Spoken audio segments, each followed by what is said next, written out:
Hi, I'm Joan Foster, lead of the Manhood Peninsula Action Group, and we're making today the fourth in a series of interviews I've been doing with various people involved with a great concern about what is going to happen to Chichester District in the future. And today I'm with Mike Dicker. He's an interested resident on the Manhood Peninsula. And one of the key things that we're going to be looking at is that Chichester has the South Downs National Park and the Chichester Harbour AONB. That means you can only build in 30% of the district, but the government calculates the numbers on 100%, which really does not make sense. Mike is going to take us through a set of maps, and we're going to be able to look at what impact that all has on Chichester District in the future. So Mike, over to you. Thank you for inviting me to present some of the concerns that I've had about the Chichester District Council local plan. I believe that CDC or Chichester District Council are having problems with their local plan. So far, the submission to the government examiner will be 2 years late and counting. You can have confidence or lack of confidence as they've delayed twice now. And I'm particularly concerned about the proposals for transport mitigation, which are non-deliverable because they are unfunded, unpopular, and unaltered after the 2016 consultation, even with 194 representations. Sewage and the nitrate levels in Chichester and Pagham Harbour, and flooding and future flood levels. Can you tell us a little bit more about that, if you have some look at what you're talking about? So I think perhaps the best way of illustrating it is to look at some of the democratic, parliamentary and ward boundaries. And what I've done is I've utilised the Chichester District Council's own map service to identify various boundaries and lines affected by the local plan. So the first thing it's worth looking at is the parliamentary boundary of our MP, Gillian Keegan, and in particular, where that is slightly different from the Chichester District Council boundaries. I was just going to say that is staggering. I didn't know they were different. I thought Chichester District was Chichester constituency. So there's an area that you can see from the map, and I'll fly through these maps, but effectively you can see in the northeast, there's a fair chunk around Petworth that is not in the parliamentary boundary, but is in Chichester District Council. And interestingly, you'll also see that there's an area which isn't in the parliamentary boundary, where I'm led to believe our MP actually lives. But you can see within these maps, there's an area right in the middle, which is effectively the SDNP question. And from my limited knowledge, we have 19 wards in the whole of Chichester District Council, of which 9 wards are in the South Downs National Park, and of which 13 councillors are not directly affected by the local plan. And their wards are not directly affected by the local plan. And I say this because, to me, that's quite important. Yes, I completely get that, because where the building is going to go, if it has to go, it's going to be to the south and in that very top northeast corner. Whereas all the ones in the middle, that's what you're saying, is they're not their problem.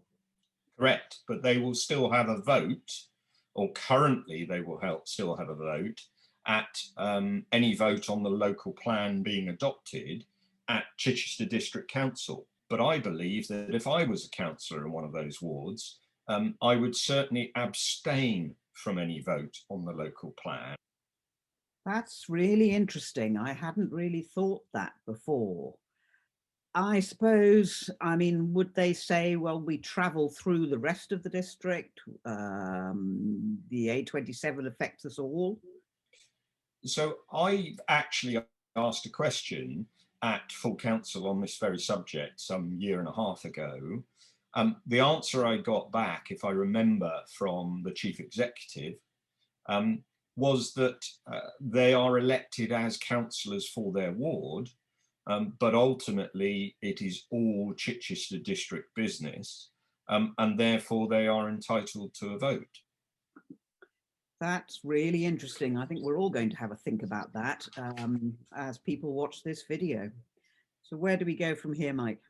So I think it's worth now highlighting, I've covered the South Downs National Park question, but you can see here that the areas edged in green and slight shading, with a very tiny area just to the north of the district area, are the 30% area that's part of the local plan. And as you introduced at the beginning, is the area that can be or will be developed. And I think it's worth us just examining that a little bit further and showing some of the restrictions that are in place within those 30%. And those restrictions are quite numerous. So we've covered the South Downs National Park, that's the middle piece. But if we look carefully at the southern region, we can actually see that it's even more constrained because we have this area of outstanding natural beauty, which is Chichester Harbour, and that is limited development. And you can see the area now on the map in terms of bottom left of this screen, a huge area around the harbour, stretching out to effectively Burdon, West Wittering, and along the main road that most of us know that goes down to West Wittering Beach, up to the road that leads into Chichester. Is it the A259? I can never remember. It's the A286 that comes up. My numbers are terrible. And then on to the 259, which is what I would call the lower road to Emsworth. And you can see that depicted in the map in front of you. What I'd then like to do is start building a picture for you. So in pink, you can see that there are a number of conservation areas, and I'm particularly focused on the areas that are outside of the AONB. And you can see, for example, in Donington and Huntston and Runkton, there are all conservation areas. And those ellipses or pink areas give an indication of where it's difficult to build. It's not necessarily impossible to build, but that's some of the constraints that CDC are facing. We then have what's called SNCI, which is a site of nature conservation interest. Don't quote me exactly, but those are the light blue areas. Again, you know, in areas such as Selsey, Siddlesham, along the canal at Donington, and other areas that you can see on the map. And then you also have what's known as a SSSI, or Site of Special Scientific Interest. And those are further blue areas that again you can see depicted on this map that increase the area of concern. So for example, down in Medmary, there's a large area of SS or SSSI. And again, there's an area in Huntston, and it's building up this picture of difficulty. If we then add Ramsar sites and various other sites, you can see the problem. Indeed. I mean, I'm just looking at those maps. It seems to be there is more and more there where you can't build. And if you build close to it, you're going to damage it. It's not like this is a massive open space with nothing happening here, that it's fine to build houses on. If it's not agricultural, horticultural land, it's conservation areas and protecting the wildlife and the environment. Correct, Joan. And I haven't even got to the areas that you just mentioned. So, you know, if we build, for example, the strategic development parishes, these are the areas in the current local plan that are available for development. You can see those in the black hashed areas in the area of Selsey up to Church Norton, in Ernley up towards Summerley, and Bell Lane into Burdon, and up over in Hambrook and Southbourne, although not specifically on the Manhood Peninsula, but a big area of development. If I then added all of the HELA, and I'm sure you'll remember what HELA stands for to help everyone, Joan. It's the Housing Economic Land Availability Assessment. And maybe it's best to illustrate any extras in terms of the current plan in purple, and the future plan, or the one that's not adopted, again in green. It just highlights the lack of space that's available to us. Absolutely right. And one of the key things, the HELA came out in 2018, and CDC always say, well, it doesn't mean that houses will be built there, it means they could be built there. In the HELA in 2018, there was sites allocated for 7,917 dwellings.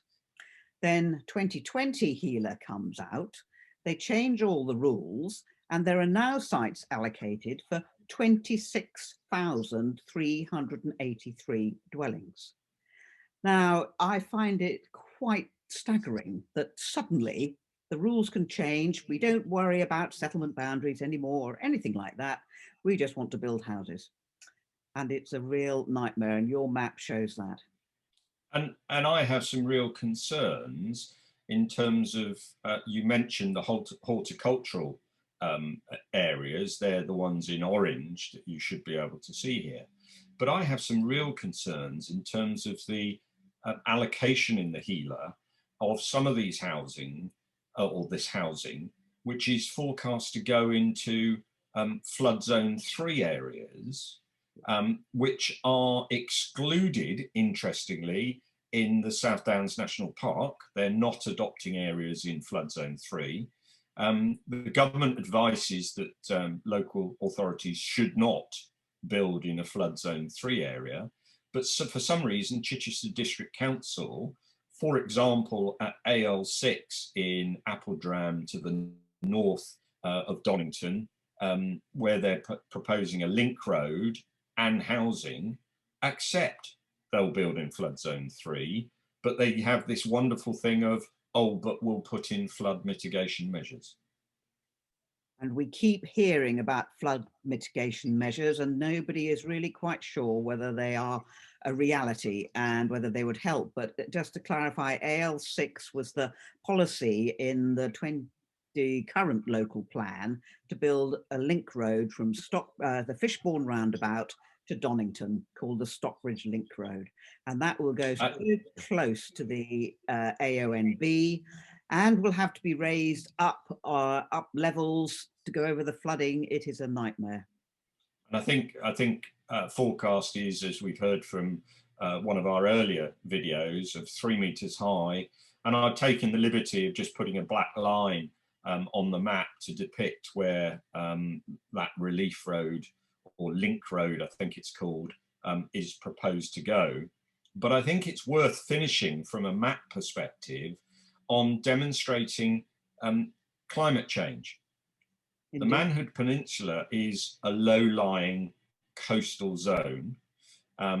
We have the flood relief at Medmary, for which we are extremely grateful, but the projections are that by